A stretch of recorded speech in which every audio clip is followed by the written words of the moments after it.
All right, for this tips and tricks, we're just going to be talking about drawing cards versus adding cards to your hand. This scenario punishes you for drawing cards. A card like Daron's Runes, very clear, it says draw 2 cards. So that is definitely drawing a card. But if you look at King Under the Mountain or Master of the Forge, those are not drawing a card. Those are doing something different. Master of the Forge, you're searching your deck, you're adding 1 to your hand. King Under the Mountain, you're looking at 2 cards and then adding 1 to your hand. That is not the same as drawing a card. So in the scenario we're about to play, you would not be punished for using King Under the Mountain or Master of the Forge to get an extra card into your hand. Another thing I want to bring up is Lore Bilbo. He says the first player draws 1 additional card in the resource phase. Since you're already drawing a card at that point, that doesn't count as an additional card draw. You are just adding 1 more card to the card you're already drawing. Therefore, any effects that trigger off of drawing a card would only trigger once. It wouldn't trigger an additional time from Lore Bilbo's ability. All right, let's get to this video. All right, let's go with the first quest from the Voice of Isengard, the 3rd cycle of the game. This is the Fords of Isen. We are going to add the islet to the staging area. We're going to attach Grima to it, and then each player is going to find a Dunland enemy, and we're going to add that to the staging area and then shuffle the encounter deck. So we're going to start out with an objective in play attached to a location that we need to clear. 1B has 6 quest points, time 5, forced. After the last time counter is removed from this stage, we discard Grima from play, and we cannot advance unless we control Grima, so we cannot let time 5 go off. The time mechanic was introduced in this cycle. Time? What time do you think we have? We are going to add 5 counters to this quest card, and then at the end of the refresh phase, one of those counters will get removed. Okay, the islet, it's just a 1/1, it's immune, and then while it's the active location, each Dunland enemy gets +1 threat. Grima, that's who we're trying to get, he's a 2/1/2/3. After he's free, we gain control of him, we can exhaust him to draw a card, and if he leaves play, we lose. Well, that's nice. What a nice guy. He's going to let us draw cards. All right, I picked this Dunling enemy, the Dunland Tribesman. When revealed, we got to draw a card, but we added him, so we don't do that. More card draw. That's great. Forced, after a player draws any number of cards, Dunland Tribesman gets +1 threat. Oh, I see. Crap. Okay, the heroes I'm bringing on this quest are Dunhir. He gets +1 attack when he attacks an enemy in the staging area alone. That's awesome because this quest has a lot of enemies that are very good targets for being attacked in the staging area, as long as I don't have to engage them. And so that is going to be my plan. I want to get a weapon on him and let him attack into the staging area and take out these Dunlings before they get me. Helping him along are some hobbits. This quest came out after the Black Riders, so I can use the Black Riders box, and Merry came in that box, so he's going to be questing for 2. He doesn't have 2 abilities. He gets +1 attack for each hobbit hero you control, and then after he participates in an attack that destroys an enemy, I can ready another character that participated in that attack. I don't think I'll be using either of those abilities. I just wanted access to tactics and low threat. And then rounding out my hero lineup is Leadership Sam. He's 8 threat. He's going to be questing for 3. And then after I engage an enemy with an engagement higher than my threat, he would ready, getting +1 to all his stats. Again, not planning on using his ability. I just wanted a leadership hero, and I wanted it to be low threat and someone who could quest. So that is my lineup, giving me a grand total of 22 starting threat. All right, let's take a look at the starting hand. I'm looking for a weapon and some early game willpower. So there we go. Okay, Dagger of Westernaise. So +1, +2 if you're attacking an enemy with an engagement cost higher than your threat. And another weapon. All right, Spear of the Mark. It's +2 if you're attacking the staging area, +1 if not. You got to go on a Rohan character. There we go. There's some willpower. All right, West Road Traveler. That's good. And another one. Perfect. Dunedain Mark. +1 attack attached to a hero. Okay, might have too much of a good thing here. I have plenty of attack power now. Ooh, okay, and Aaron Rider. So costs 1, and then you can exhaust it to move resources around. Move a resource from one hero to another. That's really good because Merry is probably going to be building up resources. I don't have a lot of tactics cards. I'll be using my custom tracker, threat on the bottom, 22, and resources across the top. Okay, underneath my die, you can see I've set 5 tokens. Those are going to be my time counters. I draw my first card, and it's another Dunedain Mark. So that's really good. I wasn't expecting to see both of those. And then I'm going to put this token on top of my deck, but you might notice this card already looks like it has one. This is a custom alt art card that my buddy Splice gave me. And for copyright reasons, he can't use the ring background. So I'll let you guys try to guess what card this is that we're about to see on my next turn.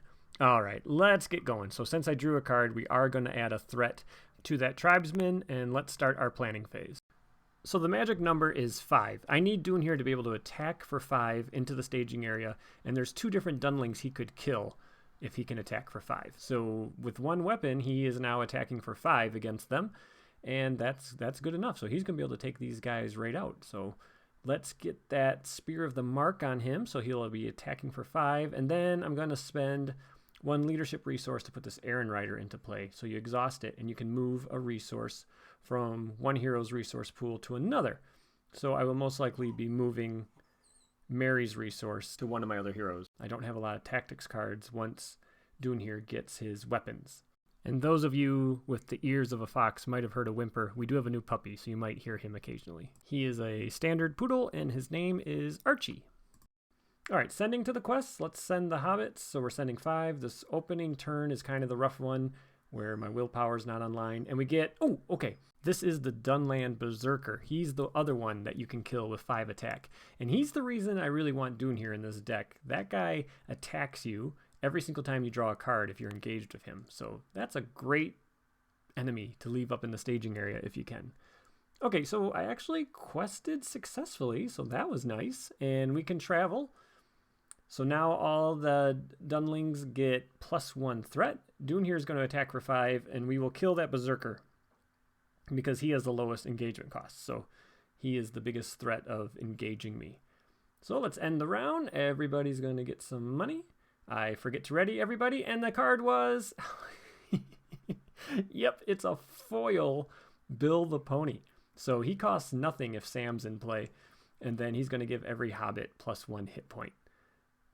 So very cool card to have a foil made of. Thank you, Splice, for giving me that card. I really appreciate it. Alrighty, I have 2 resources on Dune here, so I can play the West Road Traveler. Now I've got some willpower in play. And then I'm going to exhaust the Errand Rider and realize I haven't cleared the tokens from the other heroes. And then the Errand Rider is going to move Sam's resource to Dune here. So next turn, I will have 2 spirit resources and be able to play another West Road Traveler. Well, since I have the other weapon, let's use Mary's resource and give Dune here another weapon. So now when he's attacking an enemy in the staging area that has a higher engagement cost than our threat, he will be attacking for 7, which is pretty awesome. All right, sending the characters on the quest. We're sending 8, and we get, oh boy, okay, then we get a big enemy here. So it's the Dunland Chieftain, and when he engages you, you're going to discard X cards off the encounter deck. X is the number of cards in your hand, and then the topmost Dunland enemy that was discarded this way is put engaged with you. So really, really nasty. Another reason why a staging area attack deck is really good for this quest. During playtesting, I kept losing because I was just getting overwhelmed with enemies, too many engaged with me. All right, but I do make enough progress, even with the threat boost, to clear the active location. We're going to claim Grima. I actually make a progress on the main quest. I can attack with Dune here and kill that tribesman, so that's good. And then there's really no punishment for drawing a card right now. So I think I will exhaust Grima and draw a card. And we get Quick Strike. So exhaust a character you control and immediately declare that character as an attacker against an eligible enemy. And Dune here is allowed to attack into the staging because of his ability, so that works. All right, very good tail. Exhaust 2 allies, add up their cost, shuffle your deck, discard 5 cards, and put 2 allies into play that do not have a cost greater than the 2 allies you exhausted. So that's great. I love that card with Bill the Pony since he comes in for free. That's just a 2-cost ally that you didn't pay for, and then you might get double the value of with a very good tail. All right, so let's play the Dunlandine Mark on Dune here. He is now attacking for 8. And then let's play the second West Road Traveler like we said we were going to. So willpower is now online. So I have enough willpower, especially with Grima questing for 2. So that's great. All I need to do now is make enough progress on the quest to advance. But before I do that, I'm going to use Aaron Ryder, move Mary's resource over to Sam, and then Sam's going to spend that resource to give Dune here one more Dunlandine Mark. He is now going to be able to attack for 9, which is pretty crazy. Usually when I reveal this chieftain, it takes 2 rounds of attacking to kill it. Okay, the Fords of Isen. It's a 3-threat location. While it's in the staging area, I can't gain resources from card effects. After Ford of Isen becomes the active location, if I have less than 5 cards, I need to draw up to 5 for my hand size. All right, I make enough progress, so we needed 6, and I made 6 right there, even though I'd already made a couple. So 2A, some nice flavor text. 2B, 14 quest points. I gotta find a Dunland enemy and add it to the staging area, not reveal it. Time 2, forced. When the last time counter is removed, I have to assign X damage among characters I control, where X is the number of cards in my hand, and then you place 2 time counters back on the stage. So this is definitely a stage you want to clear before that timer goes off, unless your hand is empty. Then it does nothing. So let's set the times counters to 2. Let's find our Dunland enemy. A lot of good choices here. I think we'll grab the same one that doesn't add a lot of threat, because I want to make sure that we can clear this stage as fast as possible. And there's no reason to not travel there. I have to draw some cards, but that's okay. So let's travel to that location, and I have to draw 3 cards. Oh, looks like we're getting another bill. Yep. And then Feely. So when he enters play, you can search your deck for Keely and put Keely into play.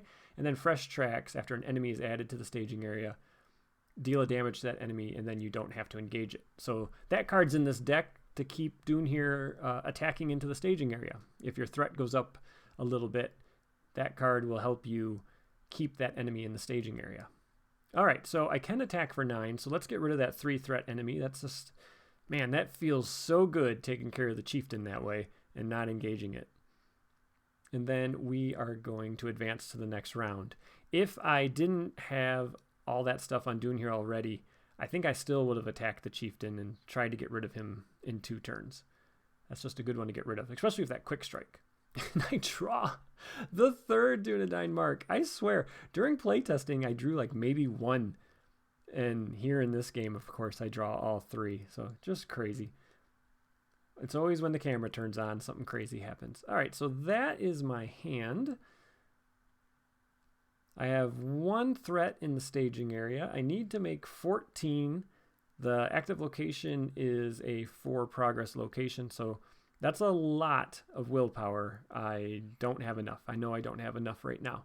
So it's going to take me 2 rounds to get this. So I think that time counter is going to go off. And we get the Dunland Prowler. So while you have 3 or more cards, he surges, so he does. And then we get the Gap of Rohan. That gives all Dunlings +1 attack while it's in the staging area. So there's 5 in the staging area, and we sent 12. So we do clear that active location, and we're going to make 3 progress on the quest, which is pretty good. We can travel, so let's do that. And then Dune here can swing in and kill one of these guys. So let's kill the one that is +2 threat. Or I should say the one that's adding 2 threat as opposed to 1. And then, yes, that time counter is going to go off. There's nothing I can do about it. So I am going to have to deal some damage. So before I do that, let's use the Aaron Rider to move a resource. So now Sam has 2. And then now we're going to end the round. So everybody readies. We raise our threat. And then we remove that time counter. And then you have to trigger the effect on the card. So we're going to deal some damage equal to the number of cards in hand. So how many cards do I have in hand? A lot. I have 6. So I got to deal 6 damage out.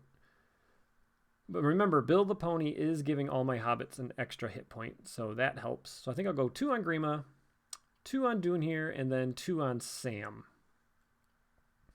And then everyone's going to get a resource, and we're going to draw a card. And it's another copy of Feely. Okay, well, I was planning on playing a copy of Feely this turn, so let's put Feely into play, and then we're going to look through my deck, and we're going to find his brother, get the 2 Mall Santas in play here. There he is. And you give the deck a shuffle after you do that. So let's add some more willpower to the table that way, a couple more hit points. When you play this quest, you want to find creative ways to get cards on the table that you didn't actually draw. So Keely and Feely is a great way to do that. You didn't actually draw both the brothers. You only had to draw 1, but you get 2 allies into play. So Master of the Forge is a great way to get cards into your hand, and so is this card, a very good tail. So I'm going to exhaust 2 allies and get 2 more allies into play that I didn't draw. So I think I will exhaust the 2 brothers. That's a total of 6. You're supposed to shuffle your deck, even though I just did. I'll shuffle it again. And then we are going to discard the top 5, and I can put 2 allies in as long as they don't equal more than 6. Okay, Sylvan Refugee, that's 2 willpower. Ooh, Faramir. Yep, definitely Faramir. Some threat reduction. Ether Swordsman, also good. So I got 2 spirit allies that each quest for 2, and then Faramir. So I will take the Swordsman, because if I get another Swordsman, they boost each other. They're Outlands, plus 1 willpower for each Ether Swordsman you have in play for every Outlands character. So he starts at 1, then he boosts himself. If I get another one in, they would each boost each other. So Faramir, of course, exhaust him and add 1 to everyone's willpower. So sending everybody on the quest besides Dunhere and Faramir, we get a grand total of 14 against 1. And we get, what is this? When revealed, down from the hills, each player must choose either remove a time counter or find a Dunland enemy, reveal it, and add it to the staging area. If I have 5 or more cards, I can't cancel this. So let's do some math. Am I going to clear this quest stage? Because if I am, I'll just remove the time counter because it isn't going to matter. Once I do the math, yeah, I'm going to clear this stage. So I'll just remove that time counter. I will exhaust Faramir to boost my willpower some more, and then that is going to give me plenty. So 21, I clear the active location, I add all 14 progress that I needed, and we're going to advance to 3A. So when revealed, we're going to find a Dunland enemy and add it to the staging area, shuffle the deck. You can see how if you weren't killing these enemies in the staging area, you would quickly get overwhelmed. You're constantly having them come into play. All right, 16 quest points, time 3. When the last time counter is removed, we're going to discard the top X cards, where X is the number of cards in your hand, and we're going to add each enemy discarded this way to the staging area, and then put 3 time counters back. We have to kill every enemy in play in order to win. So you have to make the progress, and you have to kill all the enemies. That's just another reason why Dunhere is so good in this quest, because I can just keep sniping these enemies each turn, and we should be fine. Plus, I like Dunhere versus Dunlandings. Dunhere and Dunlings? The Dunling? Okay. Yeah, whatever. All right, so I added the one that would surge if I found it. So let's just kill that guy. Surge doesn't apply because it was you just add it to the staging area. We're going to remove a time counter, and we're going to do the end of round stuff here. So if I can quest for enough, I need 16 quest points. If I can get 16 on the quest and we don't reveal an enemy, we got this. As long as if it's a treachery, that doesn't kill us. Okay, so what do I draw? Another weapon. Okay, I definitely don't need a weapon. I needed willpower. I didn't get it, so no willpower. I do have that quick strike, though, so I can use Dunhere to kill an enemy if we do reveal it, but then I'll still have 1 in staging. I think I can overquest this guy. He's just 1. All right, so once we send everybody on the quest, I'm even going to send that Aaron Rider because Faramir can boost him. We are sending 14 against 1, and we get pillaging and burning. Each player draws a card, and then each player raises his threat by 1 for each card in his hand. How many times has that treachery killed somebody. I bet a lot. You know, you think you're doing this YOLO quest here at the end, then you got to raise your threat by like 7 or something, and you threat out. So another reason why a low threat deck is just a really great idea for this quest. But I do have a lot of cards in hand, so I am going to have to raise my threat a decent amount here. But, you know, I started out at 22, so that card really wasn't that bad. At this point in the game, it would screw up my strategy of using Dunhere to kill the enemies and staging. But with Faramir's help, I definitely quested for enough. All I need to do now is kill that remaining enemy. I will use Quick Strike in the quest phase, kill it, and that is it. That is a victory. Dunhere versus the Dunlandings. Whatever. All right, everybody. Hope you enjoyed that one. If you don't like this quest, try using this hero lineup. It's really fun. You really can make it an easy quest. Take care, everybody. Bye-bye.